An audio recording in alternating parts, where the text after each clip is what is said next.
Collector, तुमने कितना लिया इनसे? ये नदी हमसे छीन कर तुम उन लोगों को देना चाहते हो क्या? अबे घोंचू, और कितने साल तुम्हारी चलेगी? हाँ, आओ देख लेते हैं। चलो रे, मार देते हैं इन्हें। छोड़ेंगे नहीं किसी को, जान से मार देंगे।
क्या हुआ? इस दुर्घटना में कुल 15 लोग मारे गए हैं और 22 लोग घायल हुए हैं। शांति कायम रखने के लिए तेलुरु के ग्राम में और आसपास की जगहों पर 144 सेक्शन लागू कर दिया गया है। कलेक्टर अभिराम को यूपीएससी बोर्ड ने सस्पेंड कर दिया है। इस संघटना से लेजिस्लेटिव कंट्रोल से एग्जीक्यूटिव ब्रांच को अलग करने की राय केंद्र सरकार के लिए एक बड़ा सवाल खड़ा कर रही है। प्रजा की समस्याओं के बारे में कोई जानकारी न रखते हुए गैर जिम्मेदाराना काम कर इस मौत को अंजाम दिया गया है। ऐसा कहकर कलेक्टर अभिराम का कई राजकीय पार्टी के नेताओं ने विरोध किया है। मैंने पहले ही कहा था कि कलेक्टर अभिराम फेल हो जाएगा। He is a failed experiment. केंद्र सरकार ने इस संघटना में तुरंत फैसला लेने के लिए सुप्रीम कोर्ट के अंतर्गत एक ट्रिब्यूनल का आयोजन किया है। तेलुरु स्कैम को कवर अप करने में कलेक्टर अभिराम के पिता का होना भी एक विशेष बात है। अब ट्रिब्यूनल का फैसला क्या होगा, बस इसी का इंतजार है। हेलो। गुस्सा आ रहा है ना? पर मुझे तो तुम पर इस वक्त दया आ रही है। ऐसा लग रहा है कि मेरे पिताजी लौट कर वापस आए हैं। तुम्हें जिस परिणाम की खोज है वो तुम्हें जनता में कभी नहीं मिलेगा। इस देश में कोई भी आरोग्य, पढ़ाई, व्यवसाय, पर्यावरण, इकोनॉमी के बारे में नहीं सोच रहा है। उनकी सोच सिर्फ जाति मतभेद उस वक्त की जरूरत को पूरी होने तक सीमित है। उनका बदलने का इरादा नहीं है और बदलाव लाने का हमारा कोई इरादा नहीं है। तुमने गुणा को मारा पर मेरी कोई प्रतिक्रिया नहीं थी, जानते हो क्यों? क्योंकि उस बात पर हजारों गुणा मौजूद हैं। फर्स्ट फेलियर है ना, बहुत दर्द देता है। धीरे धीरे आदत पड़ जाएगी। हर फेलियर हमें असलियत के और करीब ले आता है और व्यवस्था में मिला देता है। हेलो दीदी। अभी पापा अभी तक घर नहीं लौटे, बहुत डर लग रहा है। पापा किसानों के साथ गए हैं, अभी तक नहीं लौटे। तुम घबराओ मत, मैं देखता हूँ। अभी what's happening? Myra, door lock कर लो, किसी को भी आने मत देना। अभी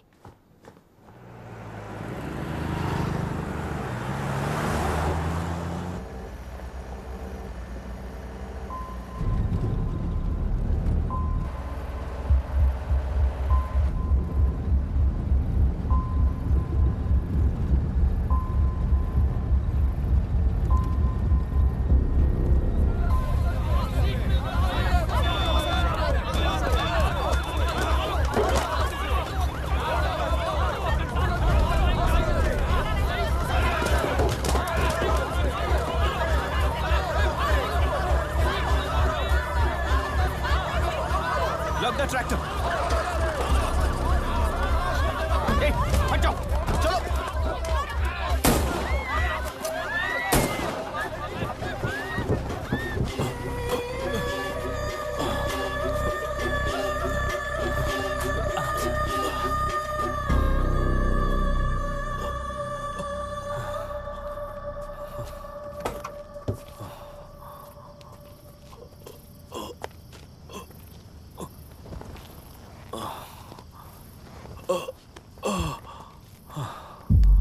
रहने दो।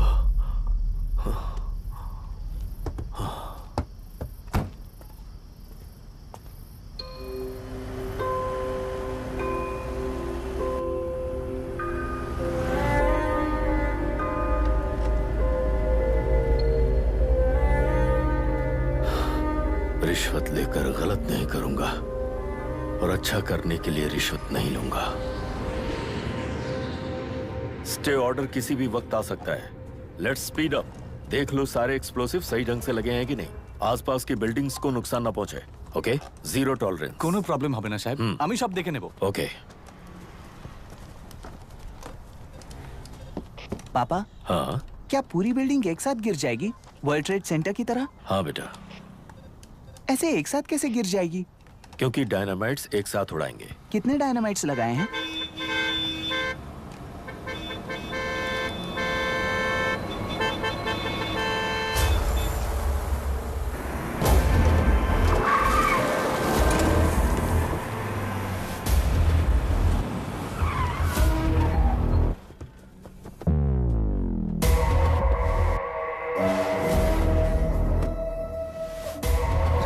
ये क्या मजाक चल रहा है? हमने आपको नोटिस भेजा था, लेकिन बिल्डिंग बनती रही। हमें इसे गिराना होगा सर। अरे छोड़ना। तू किससे बात कर रहा है तुझे पता है? राहुल सेनगुप्ता के साथ। मैं चीफ मिनिस्टर का भतीजा हूँ और इस शहर का सबसे बड़ा बिल्डर। I know sir. तेरी प्रॉब्लम क्या है? क्या चाहिए? I just want the building to come down sir. क्या बात कर रहा है? पूरा बिल्डिंग गिरा देगा? पर ये बिल्डिंग पार्क पर इलीगली बनाई गई है। सुन, तुझे बिल्डिंग में 10 फ्लैट दे दूंगा, छोड़ दे इसे।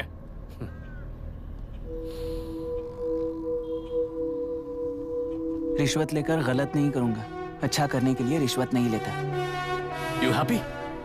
खुश हो ना? Ready sir. On count 3. नहीं, इवैक्यूएट हो गया ना? 1. ऐसा मत करना। 3 गिनने के बाद दशरथ 3. ट्रिगर। सब लोग ठीक हो?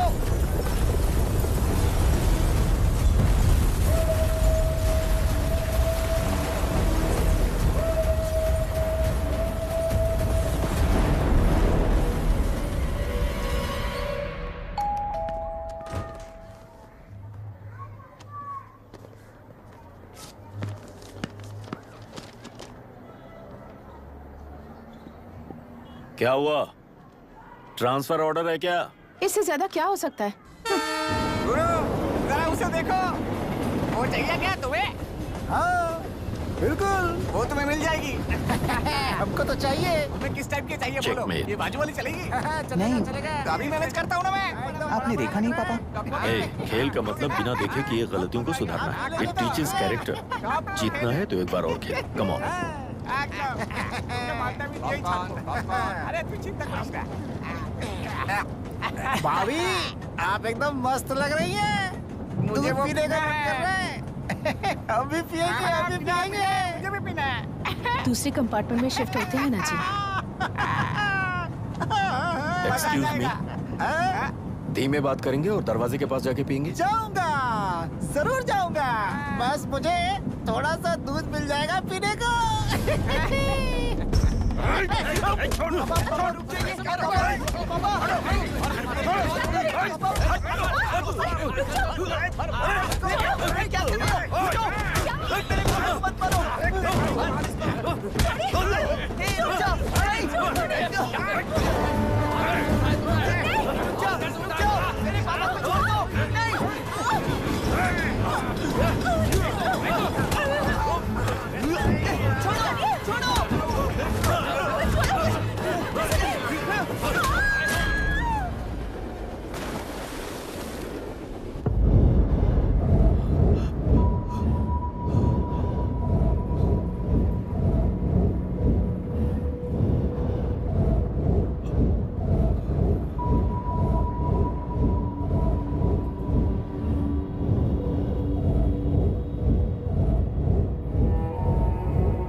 राहुल सेनगुप्ता ने तुम्हारे लिए गिफ्ट भेजा है। सिस्टम के साथ खिलवाड़ नहीं चलेगा। वो तुम्हें मारना नहीं चाहता, वो बस तुम्हें तोड़ना चाहता है। अब तुम टूट चुके हो और हमेशा के लिए ऐसे ही रहोगे।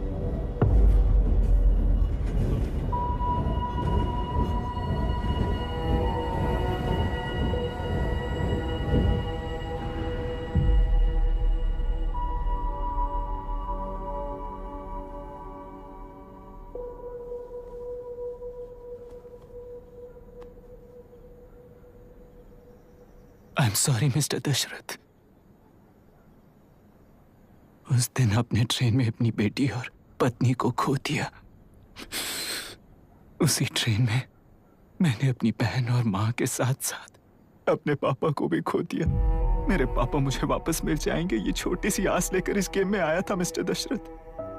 मैं आपको आपसे मिलाने आया था। मैं हार गया। आपका इस तरह अपमान करना मेरा इरादा नहीं था mister Dasharath. I am sorry. I am extremely sorry.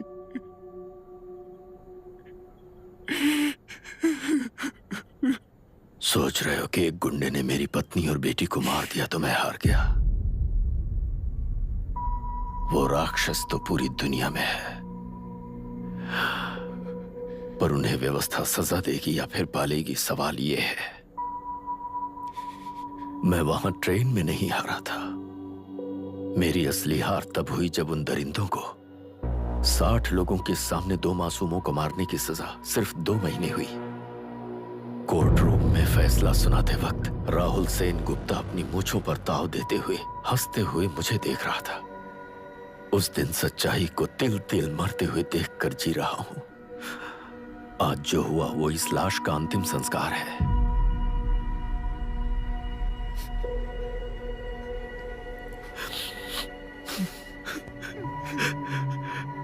बेटा, मैं जानता था कि तू अपनी जगह पर बिल्कुल सही है। तुझसे कोई भी गलती नहीं हुई,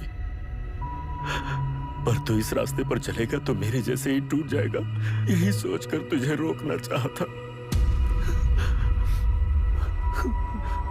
लेकिन बेटा, मैं तेरी आंखों में बेबसी नहीं देख सकता। मैंने बचपन से ही तुझे हमेशा मजबूत बनाया है बेटा। युद्ध से भागने वाला कायर कहलाता है और मरते दम तक लड़ने वाला वीर होता है। मेरा बेटा हारा नहीं है और उसे हारना भी नहीं चाहिए।